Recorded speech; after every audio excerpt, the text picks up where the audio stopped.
And that's it. So I want you to join me in welcoming our very own Gaye LeBaron.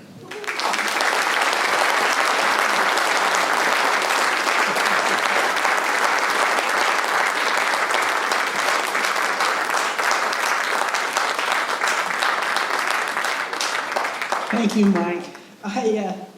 I too want to thank the 6th Street Playhouse. You know, we want to talk about history.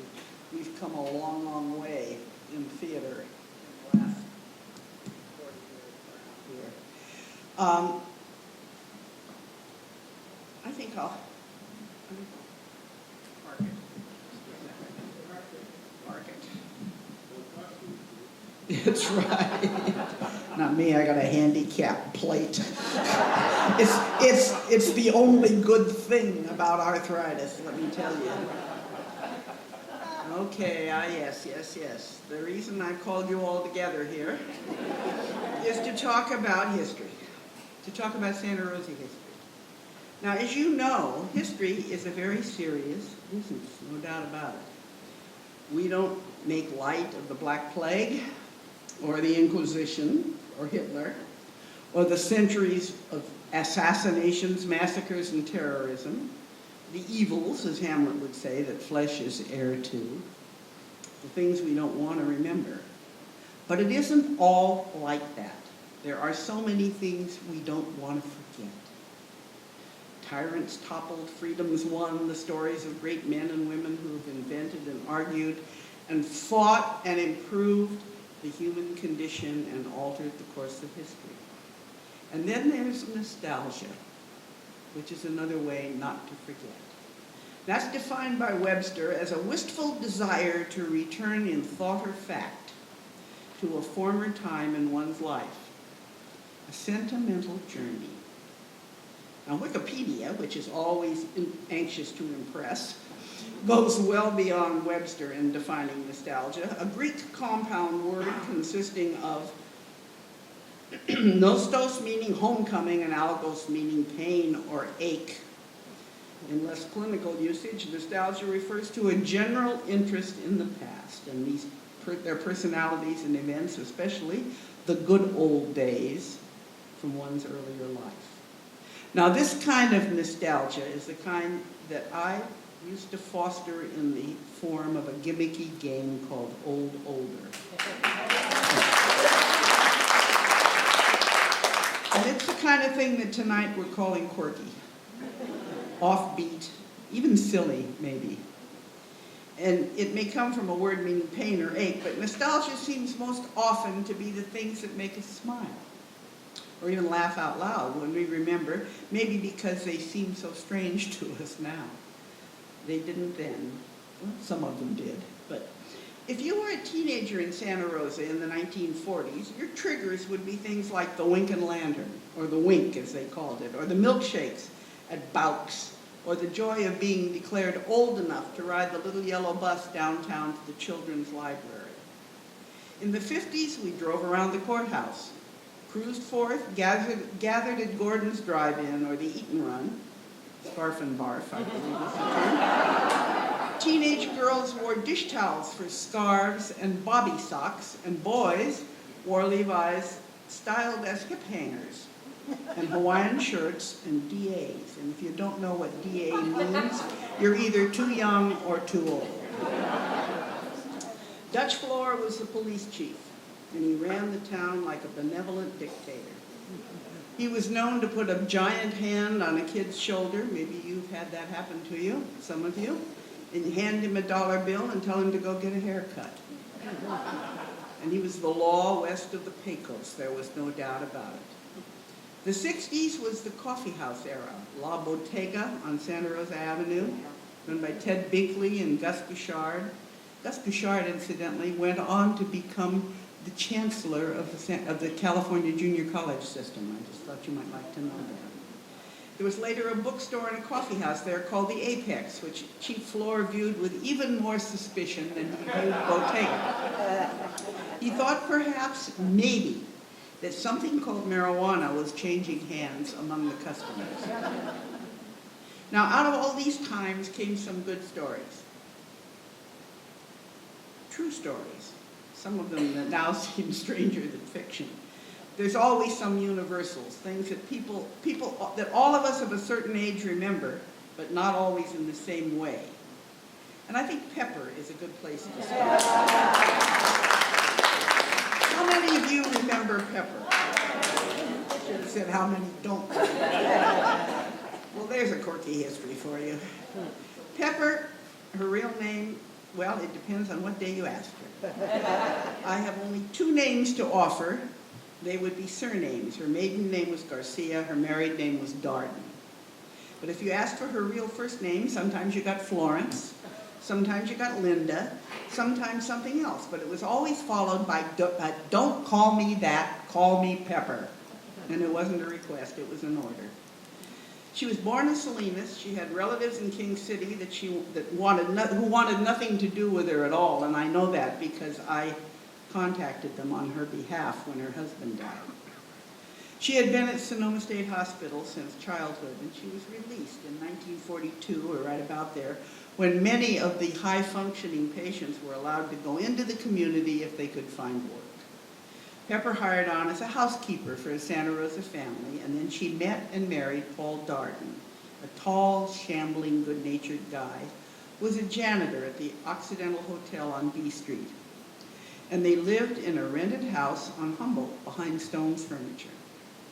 In the 50s and 60s, you could see them walking down the street hand in hand, Paul in his bib overalls and Pepper in her bright red dress, or her red pedal pushers and Hawaiian shirt and her moccasins with the shiny bows in her shiny black hair, and occasionally a beauty mark or 2 on her cheek made from those gold stars that the teachers used to give you for good behavior. In 1967, she added a town marshal's badge to her costume. And that was the result of a called-off shootout in Old Courthouse Square, or in Courthouse Square, between a Montgomery Village businessman named, he was a pest control guy, and his name was something like Bugsy something, I can't remember, and Bob Torvik, who was a downtown automobile dealer, and the winner was to be the town marshal. Now, I don't remember why it was called off, but it was, and it was decided to give the honor to Pepper. She took it very seriously. And she began to rail even louder at jaywalkers and flashed it when she was asked by storekeepers, please not to yodel in the store. Now, once we had a transit system in place, she extended her territory to Coddingtown, and she hung out mostly at Orange Julius there. I don't remember her much in the village. I don't know whether she wasn't welcome or just didn't get that far, but yodeling, helping herself, she yodeled all up and down, and she yodeled on the radio with Jim Grady on occasion, just like on Mother's Day she sang M is for the many things you, whatever it is, and on Halloween she yodeled and she sang Christmas carols for Grady at the appropriate time. And she also went from drugstore to drugstore, and there were like 6 or 7 pharmacies on 4th Street and 5th Street, which is pretty hard to imagine now. But she would go from one perfume counter to the other, helping herself to all the scents, and you could smell her coming a mile away. She hollered at jaywalkers constantly. She loved telling jokes, her jokes to pedestrians, you know, like, hey lady, you dropped something, that was a favorite. And when you stopped and looked behind you, she'd yell, your footprints, and then she'd just laugh like, you know, hyena. Pepper's stories are everywhere. Everybody who ever saw her had one. I remember her when there was a PG&E crew at 5th and Mendocino, and they had the manhole open. And she was coming along, and there was somebody down the manhole. You could see the ladder, and somebody working down there, and she bent down and she yelled into that, hey, down there. And this guy came up, and I swear his eyes were just going around. She was, you know, she collected for charities. White canes, the Lions White Cane Day, she was always on site. And at one time, there actually became a crisis because the Lions decided she was too aggressive and that they weren't going to let her do it anymore. And I think they rescinded that. But, you know, but she was aggressive. She would holler after those who didn't didn't buy one or didn't put money in the pot, you know, hey, Jungle Boy, come back here and put some money in this. And you know, I got to know her better than most. When Paul died in 1967, the town raised some money, a collection that we called the Pepper Pot, to sustain her until a couple of leading citizens, really leading citizens, Bob Bishop from Bishop Ford, which was downtown then, who administered her funds, and her doctor, Bill Rudy, who arranged for her to be declared unemployable and eligible for a state pension. And after that, Pepper lived alone for more than 20 years. She patrolled the streets, kept law and order until her legs gave out, and she went to live in the Petaluma rest home. And in all those 20 years, she wrote stories, which she gave to her friends, written on yellow legal pads and illustrated with tiny drawings in colored pencils. And I've got a whole file of those in my archive down at Sonoma State. The one she wrote to me, big stack, and the one she wrote to Helen Rudy, whom she considered her mommy because Bill Rudy, her husband, was her daddy. And it was all about her cat Spunky and her kittens. And Spunky and her kittens had amazing adventures. They went to Africa. They visited President Nixon in the White House. And you know, if you think about Pepper as being less than smart, she wrote a good, clear hand. She was, you know, lucid and did pretty well with her stories. I have, you know, and she's always said, and she would say it somewhere in the middle in parentheses, you know, this isn't true. These are just lies. And I thought that gave a whole new dimension to the genre that we call fiction. Pepper died in 1992, and the last time I saw her was at Christmas. And I went down to see her in this care home in Petaluma where she was. You couldn't walk anymore. And I took her to Point Sept. And as I was leaving, we had a little visit, and as I was leaving, I started down the hall, and she yelled at me, "Hey, lizard." So I stopped, and I went back. And she said, "You ever make those things with marshmallows and Rice Krispies?" And I said, "Well, yeah, I used to when the kids were little." She said, "Well, next time bring those instead."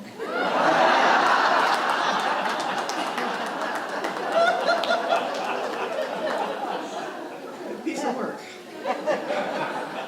My favorite Pepper story remains the one that was told to me by her doctor friend, Bill Rudy. He had a convertible in the early 1950s, and of course she caught up with him driving along 4th Street, and she piled in and asked for a ride home. The top was down, and as they started off, she climbed up on the back and started giving the Queen wave going all the way down 4th Street. And he just drove along, praying that no one would recognize him. Well, years later, he told that story at a dinner party on Montecito Heights at a friend's house in a fancy home with some of the town's leading citizens at the table. And he told the story of his patient who insisted on doing her Queen wave from his convertible, and he left the name to be the punchline. And when he said, "Maybe you know her, her name was Pepper," everyone at the table laughed except the Admiral's wife, who leaned across the table to her husband to ask in all earnestness, "Dear, do we know the Peppers?"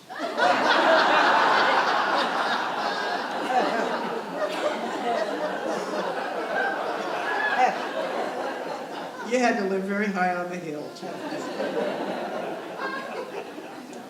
There was another woman in Santa Rosa in those years that we remember in quite a different light.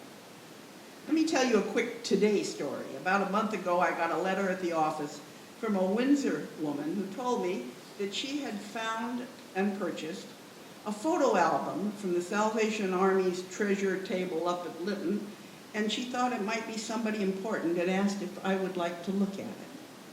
I called her, and subsequently I had a nice visit from Ruby Parsley, a 90-year-old who stopped by my house on her way home from her line dancing class. And she brought me a very thick photo album, about like this, of photos of Gladys Barnes. And those of you who don't know Gladys Barnes, how about if I said Mother Witch? Well, Barnes was born October 11th, 1922 in Oakland, and her single mother died shortly after she was born and left her an orphan, and she moved from foster home to foster home, really celebrating, never really celebrating her birthday or holidays.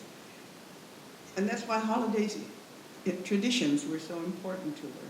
When she moved to Santa Rosa in 1946 and married Ben Barnes, who was a chauffeur and a gardener, who was the love of her life, and they lived in South Park on the corner of Temple and Ware Street. They had a big yard. And when they first arrived here in 47, Ben was doing chauffeur duty for those who required a driver. He did yard work. And later, when his uptown clients entertained, he would put on a white coat, set up the bar, and pour the drinks. He was, as you can imagine, indispensable. And on Halloween 1948, just after they were married, pretty much on a whim, Ben drove out in his big old Woody station wagon, and he gathered up the children of the people that he worked for, and he brought them home where he and Gladys had decorated the garage for Halloween. And Gladys was a tall, lean, sharp-featured woman, and she greeted them in a superbly frightening witch getup. There were 8 children that year. The next year, Ben and Gladys, Mother Witch, she told the children, expanded, and they filled bags with apples and popcorn balls and candy for the neighborhood kids. And you know how word gets around in a town that's not too big. The party list grew, and by the late 1950s, Gladys was holding monthly rummage sales to raise funds for the party. And then the community began to help. Merchants donated, volunteers came to marshal the children, now numbering more than 1,000 by 1960. By the late 60s, some 4,500 children were filling the barn's big corner lot, overflowing the house and the garage. How many of you went to Gladys's house on Halloween? Anybody? My kids did, I remember. We took them down. In the 70s, Gladys went airborne, flying in the sheriff's helicopter. And the attendance was now more than 12,000. And the Rotary Club and the Citizens Band Radio Club and the Army Reserves were all working on the project. And the police came happily to direct traffic since vandalism in town decreased proportionately with the increase in attendance. Ben and Gladys were Santa Rosa's Citizens of the Year in 1977. They received state honors from Governor Ronald Reagan. The South Park Halloween party went on for 37 years until Ben became ill. And even then it continued in a much more restrained fashion. Gladys changed the venue to the Creekside Convalescent Hospital on Sonoma Avenue, where Ben was a patient. And she put on her peaked hat and black cloak every Halloween and let it be known that Mother Witch, with the help of the hospital staff, would hand out candy to the neighborhood kids. Ben died in 1987, and Gladys worked as a caregiver, but she continued to visit the patients at Creekside. And when she herself became ill in the 90s, she marshaled the staff of the Summerfield Convalescent Home where she lived to make trick-or-treat bags for the kids in that neighborhood. And she even got out her old witch's hat. She died in 2002. And somehow that thick photo album of her earlier years, no Mother Witch photos, but photos of family and friends, ended up in a flea market bargain basement. And Ruby Parsley, great name, I said, it's a great name. She said, I know, rosemary, sage, and thyme. Ruby said, I just knew she was somebody. And she was right. Now, claiming personal privilege, I want to talk a bit about my Santa Rosa, the town that I first knew when I came here. That would be the 1950s. The Gordon's Drive-In years, the foreign films at the Tower Theater. Boy, did we think we were fancy. The drive around the courthouse, and around and around. And if you wanted to really take a chance, you went by late at night backward to see if the police were awake. Right by the police station. Rosenberg's in the White House, the Topaz Room, Eisenhood's, Wright's Coffee Shop with the world's best strawberry pie, and a new place called Mac's Delicatessen. And these were still the Dutch floor years. It's interesting with all the controversy now surrounding law enforcement to look back at the floor years. Not necessarily you understand with any realization or wish to return. Dutch was a very good man, but the times were very different. We reporters like to say that he ran a clean town, but he never heard of a civil liberty. What Dutch said went, and fortunately, as I said, he was a good man. In the 1950s, when I began my long march with the Press Democrat, there were 14, maybe 15 police officers in Santa Rosa. The police station was on the ground floor of the old City Hall on Hinton Avenue, between the Topaz Room and the county jail. It was a homespun sort of police department. Reporters were welcome to walk behind the counter, look at the daily log, exchange pleasantries with the dispatchers, ask questions, and get answers. And if there was something in the log that looked like it might be a story, we were welcome to dig into the basket and find the report. And I don't have to tell you, in today's world of criminal justice, it doesn't work that way. And there are all kinds of legal reasons why not. In the 1990s, I had a conversation with a retired officer who had worked in the late 40s and 50s. And he told me about the day he took a marijuana cigarette from a transient, and he showed it to Dutch. And they talked it over, and they decided they needed to know more about this. So they took some of the seeds to the flower shop on Santa Rosa Avenue, right there by the bridge, and they asked Tony Campiglia, the owner, to plant them and grow a couple of plants. And when they were 4 or 5 inches high, my detective friend said, he took them to a meeting of the Sonoma County Peace Officers Association and passed them around so the officers would recognize a pot plant when they saw it.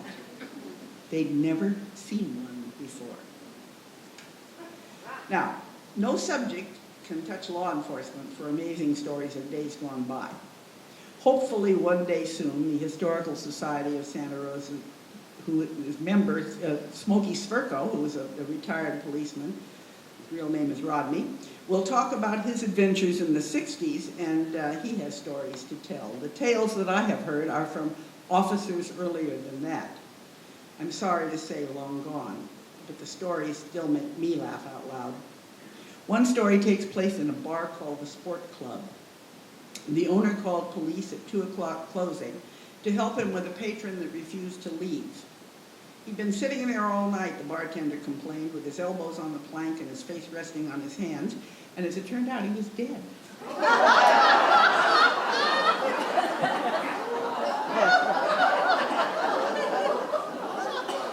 The officer I talked to, his name was Carl Meister, and Carl said, the guy was cement.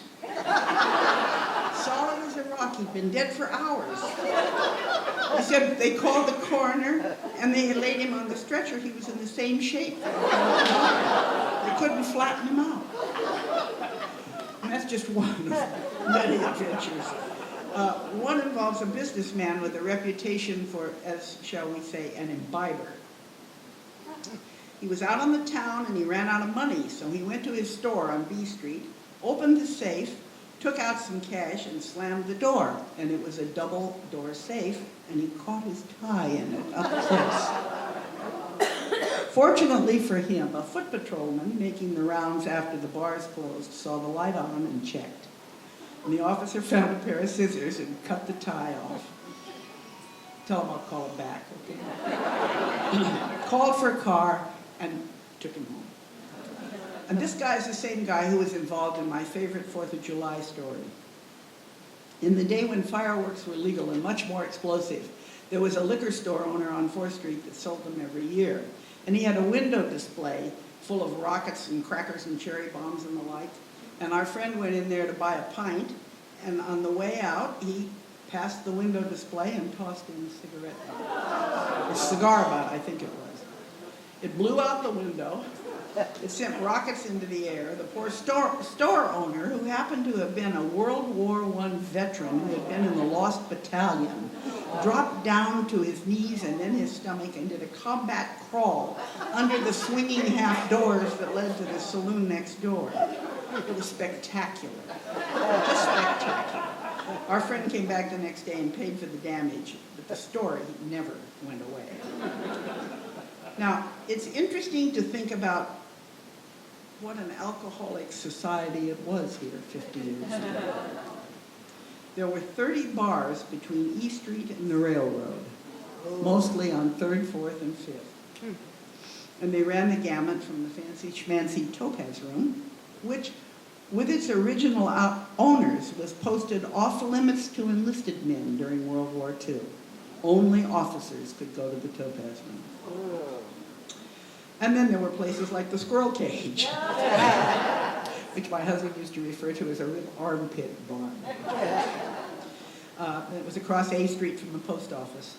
And, you know, the We Cash paycheck signs were prominently displayed the closer you got to the tracks. But there were outliers as well. Some of them were far out, like Sonia's on Porter Creek Road, beyond Mark West Lodge. And that was a favorite hangout for JC people, despite the torturous road back down the mountain. And the Boots and Saddles, actually at the corner of Brush Creek Road, where the regulars had beer mugs with their names on them.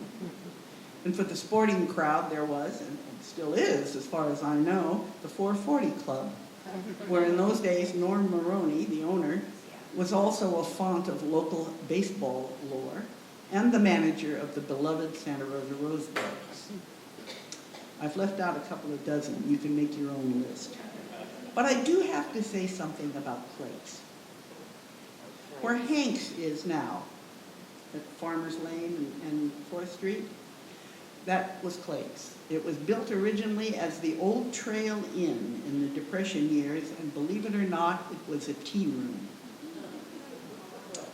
And Clake Williams bought it in the 40s. And Clake was from a pioneer family. His grandfather, James Williams, owned the first water company and was known as Bridge Williams because he lived by a bridge over a creek that then flowed, now think about this, flowed east to west just north of St. Rose Church.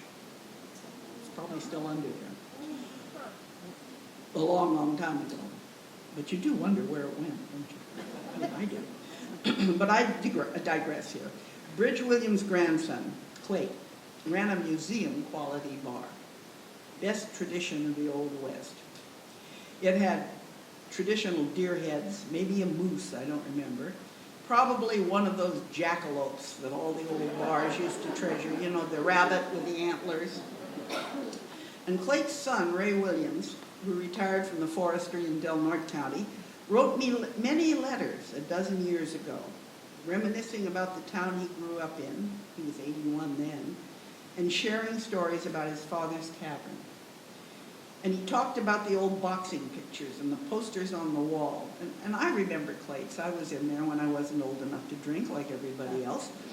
But I don't remember all of these things, but he lined them up for me. Some trophies that belonged to a famous rodeo queen, a piece of the safety net used in the construction of the Golden Gate Bridge that broke, killing several workers as it went down. A piece of the rope believed to have been used in the 1920 lynching here. The first bell used to chime the time at radio station KSRO, which was the first station north of the bay. A whale harpoon. A bull cane made out of, as Ray put it, a bull's you know what. A cap and ball, a cap and ball rifle, dug up near Fort Ross, several bear traps, and a decorated Christmas tree hanging upside down from the ceiling all year round. Ray told me about cowboys who rode their horses over from the fairgrounds and right into the bar. About the skeet shoots out the back windows. Sometimes the targets were empty whiskey bottles tossed into Santa Rosa Creek. About shooting water rats in the creek to see who paid for the next round. He also told about the county official who drove the sheriff around to the bars about once a month. Ray thought it was probably the way the sheriff relieved the tension of the job. Claude Worthington was the bartender, an old Navy guy with lots of very interesting tattoos. Everybody who was old enough in the 50s and early 60s, or even close, tall enough to put a nickel on the bar, some said, remembered Clates. The late Jim Benefield, who grew up in Mill Valley, was a speaker at the funeral of his Cal fraternity brother, Will Parsons. And he reminisced about the first time he came home with Will, and he went to a bar. He said it was an amazing place on the creek called Clint's. And before he could finish the sentence, a murmur started running through the funeral home, which was crowded with all of these Santa Rosa born and raised friends of Will's, and they kept saying, Clates. They whispered it to each other. He means Clates. And the murmur rose. It was like waves pounding on the shore. And none of us ever let Benefield forget it. And everybody had a Clates story to tell. My dear friend, Nina Arabet, remembers that she had been patronizing Clates for a year or more. And she was a favorite of Claude the bartender when she ran for Miss Sonoma County. And the story in the PD included her age, which was 18. That night she wandered in with a group of friends and Claude handed her a beer. I saw your picture in the paper, he said, better take that back into the back room and drink it. Finally, there's an older tale told about a prominent lawyer, maybe the most prominent in town, who was known as, we should say, a bon vivant. There had been an accident, and someone had driven a car into the front wall of Clates, and the lawyer, who was defending the driver, was questioning a woman witness at the trial. When did you leave Clates, he asked her. Right after they threw you out, sir, she said.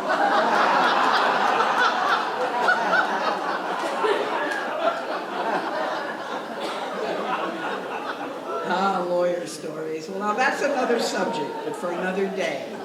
And I wanted to leave time, and I have, for you to talk about what you want to talk about or ask me what you want me to try to talk about. And I can barely see you, so wave your hands. Yes?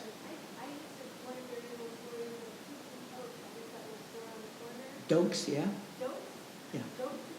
Dokes, toot and tote.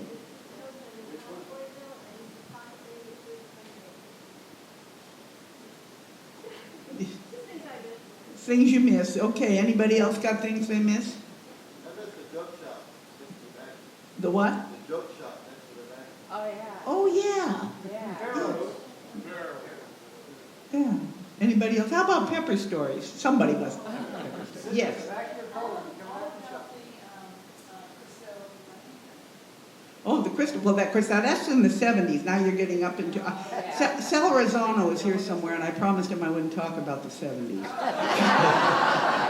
No, the running fence, of course, that was a huge adventure for all of Sonoma County, and one of those things where we all thought, what in the world is this about? When we first heard about it, that everybody was quite taken with it. One of our great adventures. Pepper story? Yeah, go.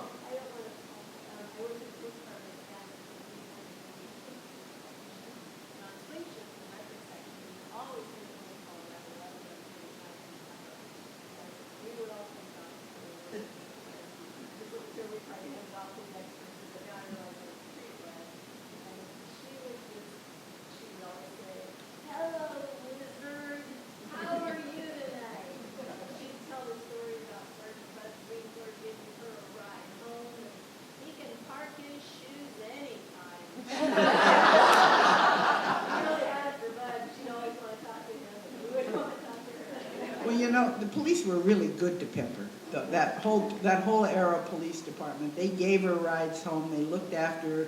And when Paul died, the police department came in full uniform in their white gloves and served as pallbearers. And Stan Lance from Egan and Lance provided the funeral and drove the limousine himself. So the town, I always said, a lot of people, of course, hated Pepper. You know that. I mean, you gotta know that. And I used to get letters from people that was just, why do you keep writing about this pain in the neck, And and I used to say, and I still do, that any town that can't have a town character is too big. Yeah. And I think, I don't know, but what we haven't gotten there. Yes. So one day I'm waiting for Don to come home and I said, well, Pepper just got in the car. The door was locked. Pepper got in the car. And I said, and? He said, well, she made me stop and while she went grocery shopping. She all went around and she called him Red because he had red hair. And I'm Red Don. Yeah. And she always wanted to come home with me and do my ironing, but somehow I managed to get out of that one. But I was in her house, and it was as neat as a pin. Yeah. All kinds of knickknacks. Possibly shoplifted. There's a possibility of it. Anybody else? Anybody have a police story they want to talk about? Hmm? I got one police story. Okay, go. Back in the 50's, the cops always carried a little 6-inch stick. How long was your car? Oh, about 8 inches. Oh, yeah. Put that stick under the car. You better bring that car back tomorrow. Over 8 inches. We didn't come back. The lowered, the old, and the straight pipes. There's a story about Gordon's Drive-In and straight pipes, and the people, everybody's car was lowered and had pipes, and they would go out and rap out, and the police would go after them. And there was a policeman, as I remember, whose name, he was the first motorcycle policeman, I think, in Santa Rosa. The Rat, right. His name was Homer Lee, and they called him the Rat.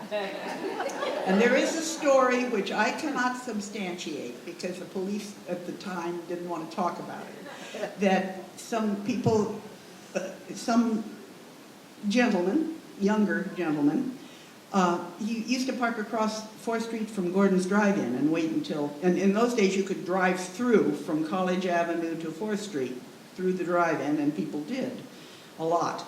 And he would wait across 4th Street for them to come out and rap out with their pipes, and then he would go after them and give them a ticket. And somebody went up and talked to him and engaged him while 2 others chained his motorcycle to a telephone pole. Now I say this is unsubstantiated, but the story goes that then of course they went back to Gordon's, got in the car, and came roaring out of the driveway, and he jumped on the accelerator, upended, and broke his collarbone.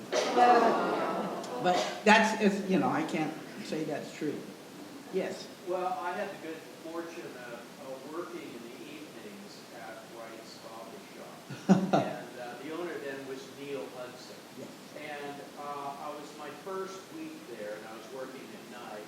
And Neil came back, and he said, the custom here is we close at 10. And I want a cup of coffee, and I want a piece of pie, whatever the fresh Strawberry? pie is." Was it strawberry? I think it was. It was, Oh, I that's the couldn't best. remember if it was strawberry or cherry or something. And it always had to be at the back door, just inside. And sure enough, at closing time would come in a Santa Rosa police officer. Back then they wore a khaki uniform. And he would have pie and coffee while Neil counted out the money. Yeah. Yeah. And I interviewed, I think it was Lee Gleason and George Cinto and a number of policemen, Carl Meister, and this was common, and they went up and down. They rattled doors. They made sure everything was locked up. I mean, and it was a we don't have foot patrol anymore, but it was an interesting time. There's a wonderful story that Meister told about getting a call at the office from somebody in the junior college neighborhood who said that they had a prowler. They had somebody in the alley that they thought was trying to get into the house. So 2 guys went out there with a patrol car, and they went down the alley, and they picked up a couple of teenagers who were just putting their shoes back on, and they ascertained that they had that they were trying to do some breaking and entering if they could find a house that was empty. So they called another car and they took those kids in, and then they took off their ties and their hats, and they turned their lights off in the car, and they drove very slowly around the neighborhood. And this is like 2 a.m, just going very softly on the horn, beep, beep, beep. And pretty soon a kid comes running down the alley in his stocking feet and jumps in the back seat of the car. It was like surprise. Anybody else have anything they want to? I have a question. Yeah. How was Alfred Hitchcock received by Santa Rosa? Oh, they loved him. You mean? Yeah. Now we're talking about Shadow of the Doubt. Yeah. In 1942, they loved him. He was filming on McDonald Avenue, and he made friends with Don Geary, who was the judge, who lived just up the street. And he and Geary would sit out on the porch or the veranda at Geary's house, and so he could watch all of his equipment, which was set up out there, and they would have their long cocktail hour every night. No, he was very well, and the town just went absolutely ape over. I mean, I sound like I was there, but I just read the stories. Over Joseph Cotton, particularly. He was, the society editor, Birdweiler Kellogg, just thought he was the handsomest man she'd ever seen. And she wrote stories about how he went out to Howarth Park, which now Howarth Park was then what we call Burbank Park, next to Burbank Elementary School. And there was down at the cookhouse end, there was a tennis court. And he came dressed all in white to play tennis. And Birdweiler Kellogg, her tongue was hanging out. So, yeah, they were, I don't think Teresa Wright ever came here. I think all of her scenes were filmed in was she here? She was. You remember? Yes, and you remember Edna May Winnicott? Oh, yeah, she was from here. She was my classmate. We were in the same class together. Oh. I talked to somebody who was in her class who said the thing they really remembered was she went to Hollywood for some of the filming and came back and she had a fake fur coat. And everybody was... We had the first, what we call teddy bear coats. Yeah. And it was brown with the embroidered piece down the front. But the real part of her costume were the red boots. She was just magnificent. She was riding convertibles. They were all very magnificent. Wow. She probably could have sold those to Pepper. You know, Edna May Winnicott is still around. And there's somebody writing a book about Hitchcock who's coming to Santa Rosa, I don't remember when, just sometime in October.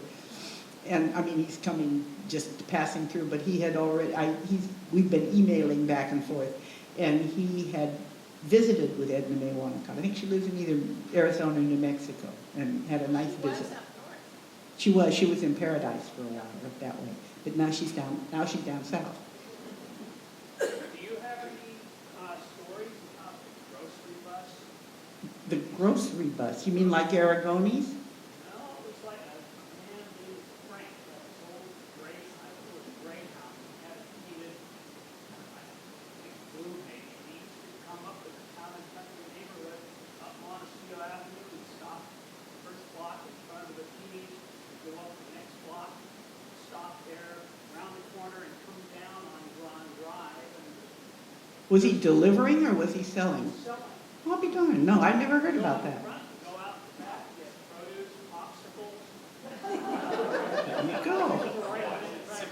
Before they were cellophane, they were open-ended, About that time, Nellie Fratty had, Yeah, Nella Frati had the fish truck. Yeah, I remember that. And I'd never heard of Frank. I've heard of Mr. Benincasa and his Yeah. Benincasa. Yeah. Yes. Stories about Hazel Mitchell.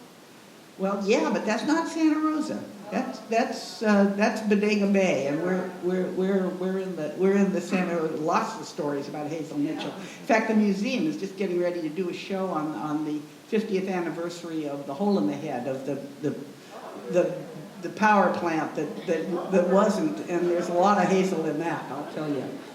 She was right out in the forefront. Do you remember Jack Frost? Yes, I do. Sold blankets. Yes, I do. He was from the, wait a minute, it wasn't Pendleton Woolen Mills, it was somebody? One of the woolen mills, Utah Woolen Mills, I think. We still have some from JC. I still have one too, because my mother-in-law bought one for my husband when he first went from the crib to the bed, and my husband passed away in February, and he was 85 years old, so you have some idea of what we're talking about. And yes, I remember Jack Frost, and I did a column on him, and John took his picture standing out in front of his car with his dog, and he had kept the samples in the car.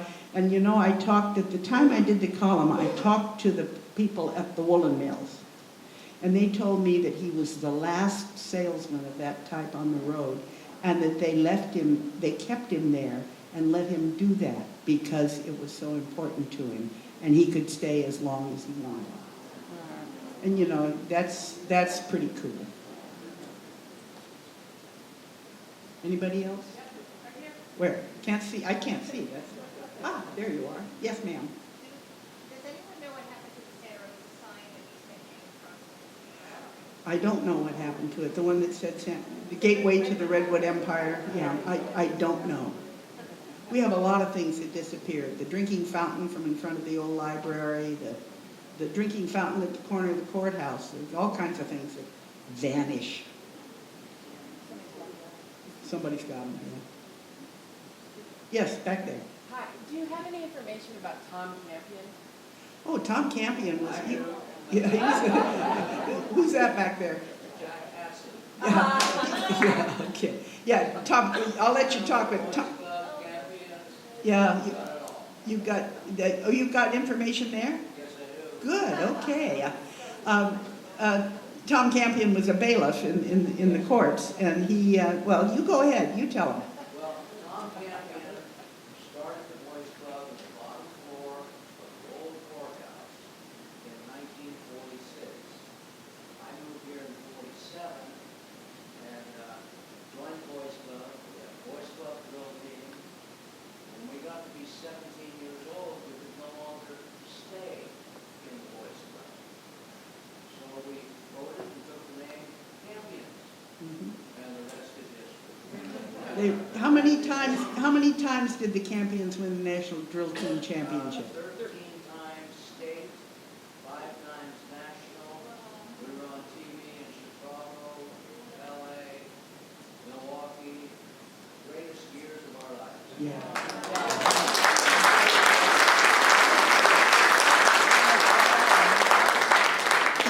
You couldn't have a parade here hearing those Campions coming down the street.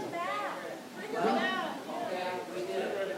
We retired in 1965, and Santa Rosa made Ralph Wareham our drill master in 86. They said the next year he would be Grand Marshal of the Rose Parade. So Ralph called all of us Yeah, that's and right. said, well, I'm going to be Grand Marshal. You guys want to march? He said, yes. We all got $500 each for uniforms. We practiced for a year, solo in our own garages until we got the team together according to height, pattern of what we did. And we marched in that 87 Rose Parade, and we got all the way through marching around, and they said, would you guys march it again at the end? We said, let us finish our beer first. Actually, I remember that, and you look good. Campions were black and white striped shirts, black pants, black boots, and black hats. And your biggest competition was the Half Moon Bay something or other. Dons, right, yeah. Yeah. Anybody else? Yes, way in the back. Do you have any anecdotes about About Ray Radley. I don't have any anecdotes, but I knew Ray Radley, and he was a great guy. Somebody mentioned Ray Radley to me just the other day, and I don't, something that he was doing as a volunteer after he left the police Little League. department. What? Ray Radley was head of the Little League and dolls. Later on in life, he and his wife Judy, he was president of California Doll Collectors. Oh, really? I'll be darned. Traveled all over. Yeah. Yeah, he was kind of the last of the downtown foot patrol guys. I have a race story. You have a Ray story? Good. Yeah, my wife and I went to a little sandwich shop on the west side of the square. And I guess as was Ray's habit, at about noon, he'd come in and get a sandwich. And there was a couple, a young couple, having some problems, and they were out in the area there, and they were arguing loudly. And Ray comes in and he orders a sandwich, and he sits down at the table, and he's got an eye out there on this. And he gets his sandwich, and there's one thing you hate to do, and that's disturb a cop when it's lunch or dinner. and so finally, the noise gets a little more heated, the yelling rises. Ray neatly takes the napkin, lays it down, and I think, wow, the fireworks are going to start, Ray's going to run out the door. No, Ray goes to the door, opens it a couple of feet, and yells out there in his booming voice, "Let's keep it down, I'm eating." And that's why I write that. His shoulders were as wide as a freight train. Yeah, he was a big guy. Anybody else? Over here. Where? Oh, there you are. Okay, go. Oh, I'm sorry, you're too short, I couldn't see you. Let me stand up. No, I was talking to Rick. So, any stories about Dr. Vincenzo? Dr. Mitch Soso, he was an interesting man. He was school superintendent for a long time, and I think he was assistant superintendent before that under Dr. Wood, Lloyd K. Wood. Mitch was a guy he was personally a very interesting guy. He came from up in the Motherlode, up around, what's the name of the? Jackson, yeah, that's right.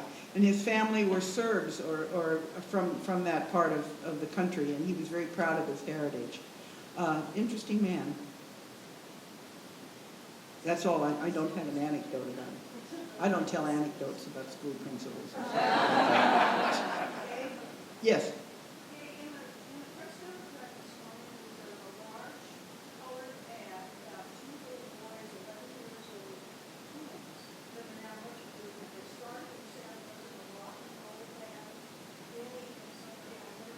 Benny and the Jets?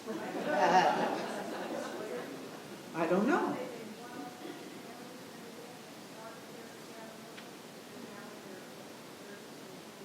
I don't know. I missed that one this morning. I'll go back and look. Anybody know? Oh, for heaven's sake. Here. Yeah. Well, of course, lots of people have started here. I mean, but I mean, I don't know. That's interesting. Were they coming back? Was that why they had? Oh, for heaven's sake.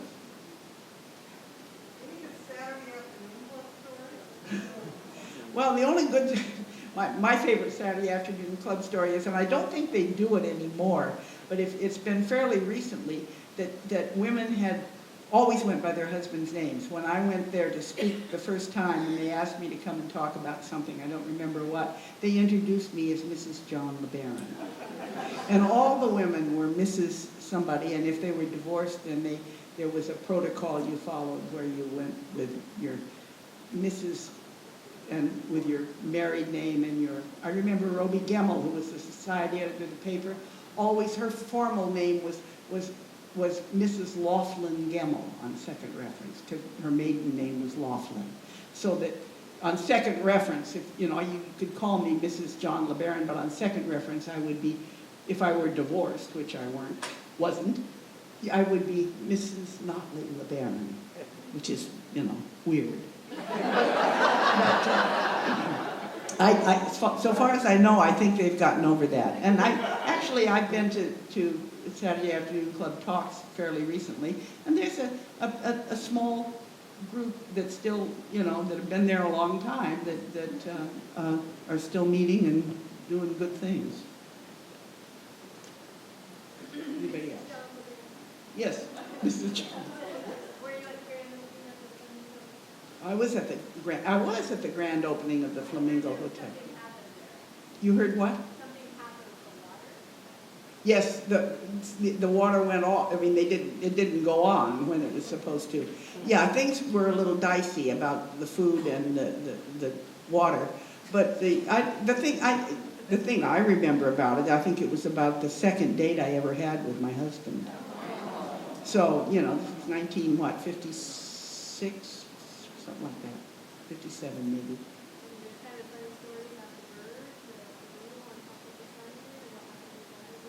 Well, they took it down and then they put it back up.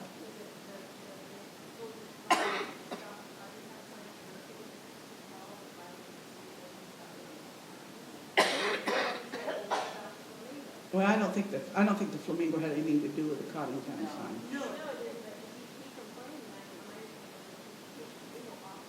No, I think they took it down.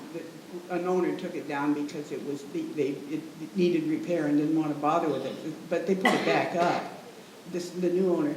But yeah, because the Flamingo went through some hard times in between. And the Coddingtown sign, Hugh actually got it declared a historical landmark. No, I'm serious. He did. And because when they went, for some reason, when they went to find the papers that in the planning department of the city that would indicate how long, when that would have to come out, it had been grandfathered in but could only go so long, those papers had disappeared. So the city declared it a historical landmark, and of course it stopped and then it went and then it stopped and then it went, depending on Hugh's whim. Yeah. Do you remember the covered wagon in Montgomeryville? Sure. You know what happened to it, don't you? It got blown up one night. It got blown up. Is this an older one than the one that they just took down a couple of years? Older one, back in the 50s. Oh, I didn't know about that. Well, I didn't know about it. I had nothing to do with it. What did you?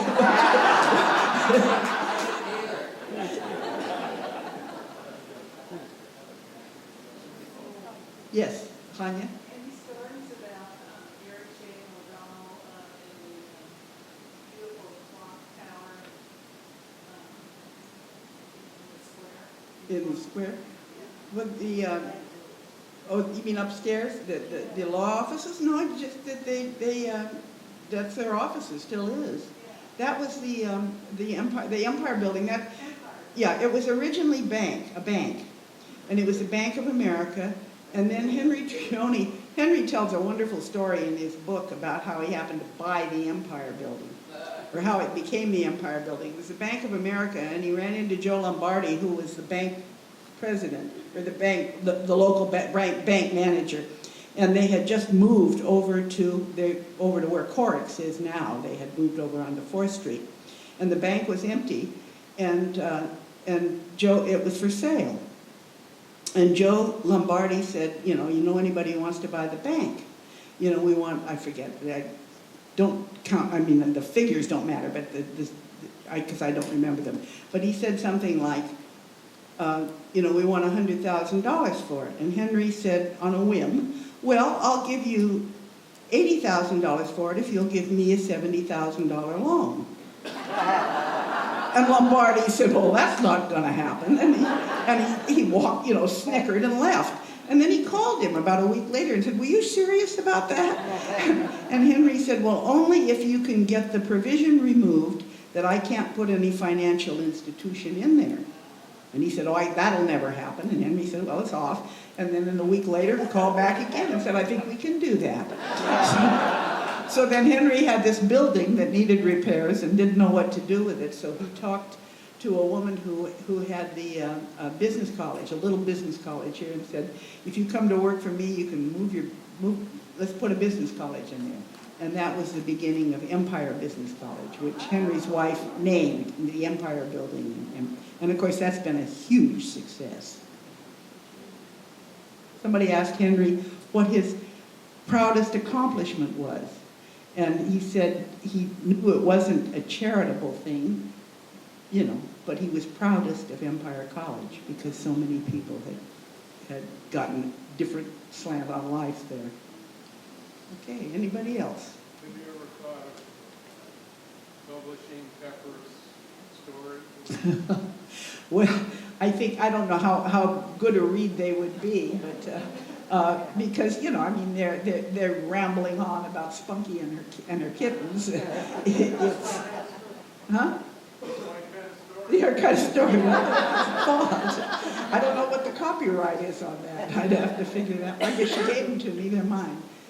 Well, I think we've come to where we need to go out and have a glass of wine and talk it over among ourselves. Thank you so much. This has been really fun.